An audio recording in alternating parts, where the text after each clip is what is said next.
اپنے شہر کے دروازے کے باہر کھڑے تھے۔ ملک شام کا رنگیلا بادشاہ سمندر کے کنارے اپنے درباریوں کے ساتھ بیٹھا سیر و تفریح میں مصروف تھا کہ ایک درباری نے کہا، حضور وہ آنگلو بانگلو نہ جانے کہاں چلے گئے ہیں، بڑے دلچسپ تھے وہ دونوں۔ ارے ہاں، مجھے تو یاد ہی نہیں رہا، واقعی وہ دونوں بےحد مسخرے تھے، بڑی دلچسپ باتیں اور حرکتیں کرتے تھے۔ بادشاہ نے چونک کر کہا، حضور وہ جس دن بوڑھے سوداگر نے سورج موتی کا ذکر کیا تھا تو آپ نے انہیں ڈانٹ کر دربار سے نکال دیا تھا۔ میرے خیال میں حضور وہ دونوں سورج موتی حاصل کرنے گئے ہیں، ایک اور درباری نے بتلایا، اور بادشاہ کے ساتھ ساتھ تمام درباری بے اختیار اور بلند کہکوں سے گونج اٹھے۔ یہ تصور بھی دلچسپ تھا کہ آنگلو بانگلو جیسے احمق سورج موتی حاصل کرنے گئے ہوں گے۔ سورج موتی کا نام آنے کے بعد بادشاہ خاموش ہو گیا۔ چند لمحوں کے بعد وہ بولا، ہم نے منادی کرائی تھی کہ جو شخص سورج موتی حاصل کر کے ہمارے پاس لائے گا، ہم اس کی شادی اپنی شہزادی سے کریں گے اور اسے آدھی سلطنت بھی بطور انعام دیں گے۔ بادشاہ نے وزیر اعظم سے مخاطب ہو کر کہا، ہاں حضور، منادی کرا دی گئی تھی۔ وزیر اعظم نے موجبانہ لہجے میں جواب دیا، تو پھر کیا بات ہے؟ ابھی تک کوئی بھی شخص سورج موتی حاصل کر کے نہیں آیا۔ بادشاہ نے بہت سنجیدگی سے کہا، حضور سورج موتی حضرت سلیمان علیہ السلام نے کاف کی پہاڑیوں میں سے کسی پہاڑی کے غار میں رکھ دیا تھا اور اس کو حاصل کرنے والوں کے لیے رکاوٹیں بنا دی تھی تاکہ کوئی اس کو حاصل نہ کر سکے۔ بڑے بڑے عقلمند، بہادر، چالاک اور عظیم لوگ اسے حاصل کرنے گئے اور ان رکاوٹوں کو نہ پار کر سکے اور اپنی جانیں گنوا بیٹھے۔ سورج موتی ناقابل حصول ہے، اسے کوئی انسان حاصل نہیں کر سکتا۔ اب سورج موتی ایک خواب بن کر رہ گیا ہے، صرف کتابوں کی بات بن گیا ہے۔ وزیر اعظم نے فلسفیانہ لہجے میں جواب دیا، ہاں معلوم تو ایسا ہی ہوتا ہے، اس لیے ہم نے بھی اس کا خیال چھوڑ دیا تھا، کیونکہ اس کا حاصل کرنا واقعی ناممکن ہے۔ بادشاہ نے جواب دیا، اور اسی لمحے ایک دربان اندر آیا اور جھک کر موجبانہ لہجے میں کہنے لگا، حضور بادشاہ سلامت، آپ کے دربار کے دو مسخرے آنگلو بانگلو حاضری کی اجازت چاہتے ہیں۔ او آنگلو بانگلو، انہیں فوراً حاضر کرو۔ بادشاہ نے خوشی سے اچھلتے ہوئے کہا، اور پورا دربار بھی مسکرا دیا، کیونکہ انہیں خوشی ہوئی تھی کہ ایک بار پھر ان کی دلچسپ حرکتوں سے لطف اندوز ہونے کا موقع ملے گا۔ دوسرے لمحے آنگلو اور بانگلو اکڑتے ہوئے اور اتراتے ہوئے دربار میں داخل ہوئے، اور ان کی شکلیں دیکھ کر ہی بادشاہ سمیت دربار میں موجود ہر شخص بے ساختہ کہکا لگانے پر مجبور ہو گیا۔ بادشاہ سلامت کے حضور دنیا کے عقلمند ترین، عظیم ترین، چالاک ترین، زندہ باد ترین آنگلو اور بانگلو سلام عرض کرتے ہیں۔ دونوں نے بادشاہ کے سامنے جھک کر اس طرح لہرا کر کہا جیسے وہ گانا گا رہے ہوں، یہ تم نے اپنی شان میں قصیدے کیوں گانے شروع کر دیے ہیں؟ کیا تم شاہی دربار کے آداب بھول گئے ہو؟ تم نے ایسی گستاخی کی جرات کیوں کی؟ کیا تمہیں معلوم نہیں کہ بادشاہ سلامتی دنیا کے عقلمند ترین، عظیم ترین، چالاک ترین اور زندہ باد ترین ہیں؟ ان کے سامنے کسی کی جرات نہیں کہ وہ اپنے متعلق ایسے الفاظ کہے۔ وزیر اعظم نے انہیں ڈانٹتے ہوئے کہا، ہاں انہوں نے گستاخی کی ہے، انہوں نے ہماری تعریف کے بجائے اپنی تعریف کر کے ناقابل معافی جرم کیا ہے، ہم انہیں موت کی سزا دیتے ہیں۔ بادشاہ نے غصے سے سرخ ہوتے ہوئے کہا، اور آنگلو اور بانگلو یہ حکم سن کر خوف کے مارے زرد پڑ گئے، ان کی ٹانگیں کانپنے لگی۔ پھر بانگلو نے ہمت کر کے کہا، حضور عالی، یہ فکرے ہم نے اپنے لیے نہیں کہے، بلکہ آچی سانپ، ٹڈے بادشاہ، مکڑی شہزادی اور انسانی پنجر نے ہمارے متعلق یہ کہا تھا۔ کیا تم دونوں پاگل ہو گئے ہو جو ایسی الٹی سیدھی باتیں کر رہے ہو؟ بادشاہ نے غصیلے لہجے میں کہا، جناب عالی، ہم دونوں بھائی سورج موتی حاصل کرنے گئے تھے تو ہمیں راستے میں یہ ملے تھے اور انہوں نے ہی کہا تھا۔ آنگلو نے کہا، تو کیا تم سورج موتی لے آئے ہو؟ بادشاہ سلامت نے طنزیہ لہجے میں کہا، یہ اور سورج موتی؟ ہاں ہاں ہاں۔ سارے درباری بے اختیار یہ تصور کر کے ہی ہنس پڑے، کیونکہ کوئی شخص یہ تصور بھی نہیں کر سکتا تھا کہ آنگلو اور بانگلو بھی سورج موتی حاصل کر سکتے۔ جی ہاں حضور، ہم سورج موتی لے آئے ہیں، اب آپ ہمیں اپنی آدھی سلطنت بھی دیں اور شہزادی کی شادی بھی ہم دونوں سے کر دیں۔ بانگلو نے موجبانہ لہجے میں جواب دیا، کیا کہا؟ تم سورج موتی لے آئے؟ بادشاہ سمیت سب درباری حیرت اور بے یقینی سے چیخ پڑے۔ جی ہاں، یہ دیکھیے، بانگلو نے خوشی سے بھرپور لہجے میں کہا، اور پھر جیب میں ہاتھ ڈال کر سورج موتی نکالی۔ سورج موتی دیکھ کر بادشاہ تمام آداب بھول کر تخت سے نیچے اتر کر اچھلنے کودنے اور ناچنے لگا، اور اس کو ناچتا دیکھ کر تمام دربار بھی اچھلنے کودنے اور ناچنے لگے، اور ان کے درمیان بھی آنگلو اور بانگلو خوشی اور مسرت سے اکڑے کھڑے تھے۔ بادشاہ سلامت نے بانگلو کے ہاتھ سے سورج موتی لے لیا اور دوبارہ تخت پر جا بیٹھا۔ اس کے بیٹھتے ہی سب درباری واپس اپنی اپنی جگہ پر بیٹھ گئے، مگر وہ سب حیرت اور حسرت سے آنگلو اور بانگلو کو دیکھ رہے تھے۔ جو سورج موتی لے آئے تھے۔ بادشاہ سلامت بغور سورج موتی کی طرف دیکھ رہے تھے۔ زندہ باد، واقعی یہ سورج موتی ہی ہے، بادشاہ نے مسرت سے بھرپور لہجے میں کہا، اور پھر موتی وزیر اعظم کے ہاتھ میں دے دیا۔ وزیر اعظم نے بھی تصدیق کر دی کہ واقعی یہ سورج موتی ہے، اور حضرت سلیمان علیہ السلام کے بعد ہمارا بادشاہ دنیا کا خوش قسمت ترین بادشاہ ہے جسے سورج موتی حاصل ہو گیا ہے۔ مانگو کیا مانگتے ہو، تم نے واقعی بہت بڑا کارنامہ انجام دیا ہے۔ بادشاہ نے خوشی سے بھرپور لہجے میں آنگلو بانگلو سے مخاطب ہو کر کہا، حضور، آپ نے اعلان کیا تھا کہ جو سورج موتی لے آئے گا اسے آدھی سلطنت دی جائے گی اور اس کی شادی شہزادی سے کر دی جائے گی۔ بانگلو نے اسے یاد دلاتے ہوئے کہا، ہاں، ہم نے یہ اعلان کیا تھا، مگر تمہیں شاید معلوم نہیں کہ تمہارے جانے کے بعد ہمارے ہمسایہ بادشاہ افرنگی نے، جو ہمارا شروع سے دشمن تھا، ہم پر حملہ کر دیا۔ ہماری فوجوں نے بہت مقابلہ کیا، مگر ہماری آدھی سلطنت پر اس نے قبضہ کر لیا۔ اس لیے اب ہم آدھی سلطنت تمہیں نہیں دے سکتے، کیونکہ وہ تو پہلے ہی افرنگی بادشاہ لے چکا ہے۔ تم کچھ اور مانگو، بادشاہ نے جواب دیا، اور ان دونوں کی امیدوں پر اوس پڑ گئے۔ مگر ابھی شہزادی باقی تھی، اصل میں اس سے شادی کی لالچ میں ہی انہوں نے سورج موتی حاصل کیا تھا۔ حضور، آدھی سلطنت نہ دے کوئی بات نہیں، مگر حضور شہزادی کی ہم سے شادی تو ضرور کر دیں، ورنہ ہم کنوارے ہی مر جائیں گے۔ آنگلو نے دوسری درخواست پیش کرتے ہوئے کہا، شہزادی سے کون شادی کرے گا، تم یا بانگلو؟ بادشاہ نے بڑی سنجیدگی سے پوچھا۔ ہم دونوں جناب، کیونکہ موتی ہم دونوں لے آئے ہیں، بانگلو نے جواب دیا۔ یہ کیا حماقت ہے، ایک لڑکی سے دو مرد کیسے شادی کر سکتے ہیں؟ تم دونوں میں سے کوئی ایک شادی کر سکتا ہے۔ اور بادشاہ سلامت نے غصے سے سرخ ہوتے ہوئے کہا، حضور، آپ بے فکر رہیں، ہم شہزادی کو آدھا آدھا بانٹ لیں گے۔ آنگلو نے کہا، گستاخ، احمق، بے ادب، بدتمیز، شرم نہیں آتی ایسی بات کرتے ہوئے؟ بادشاہ کو اور زیادہ غصہ آ گیا۔ حضور، آپ ناراض کیوں ہوتے ہیں؟ شہزادی میں 6 حروف ہیں، شین ہے زے الف تال یہ، ان میں سے پہلے 3 میں رکھ لوں گا اور باقی 3 آنگلو رکھ لے گا۔ اس طرح ہم شہزادی کو آدھا آدھا بانٹ لیں گے۔ بانگلو نے آدھا آدھا بانٹنے کی ترکیب بتلاتے ہوئے کہا، اور بادشاہ ان کی احمقانہ بات سن کر بے اختیار ہنس پڑا۔ اس کا تمام غصہ یکدم دور ہو گیا تھا۔ اس کے ہنستے ہی سب درباری بھی ہنسنے لگے۔ تم دونوں نے ترکیب تو خوب سوچی ہے، مگر مجھے افسوس ہے کہ تم دونوں کی شادی شہزادی سے نہیں ہو سکتی، کیونکہ ہم نے شہزادی کی شادی افرنگی بادشاہ سے کر دی تھی۔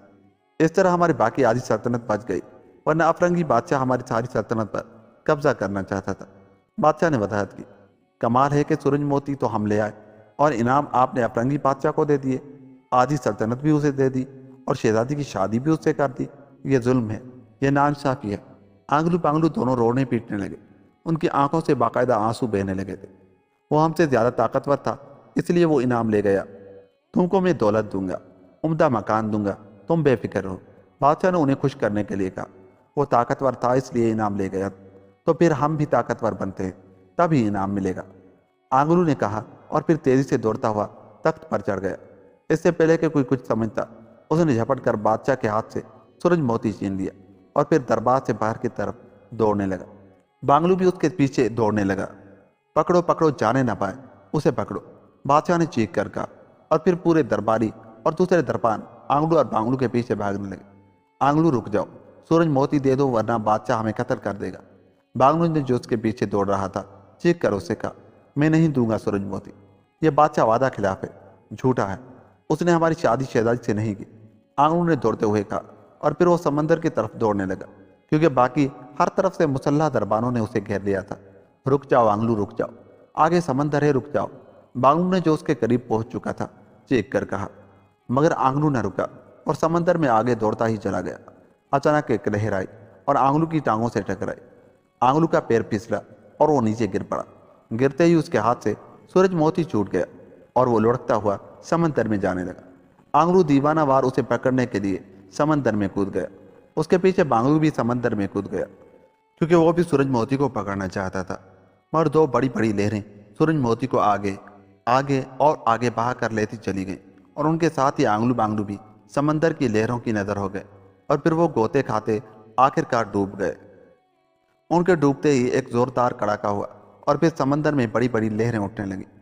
اچانک سمندر میں زبردست طوفان آ گیا۔ پھر یہ طوفان ساحل کی طرف بڑھنے لگا، اور ساحل پر بادشاہ اور درباری جو وہاں کھڑے تھے اور آنگلو بانگلو اور سورج موتی کو سمندر میں ڈوبتا دیکھ رہے تھے، طوفان کو اپنی طرف آتا دیکھ کر بھاگنے لگے۔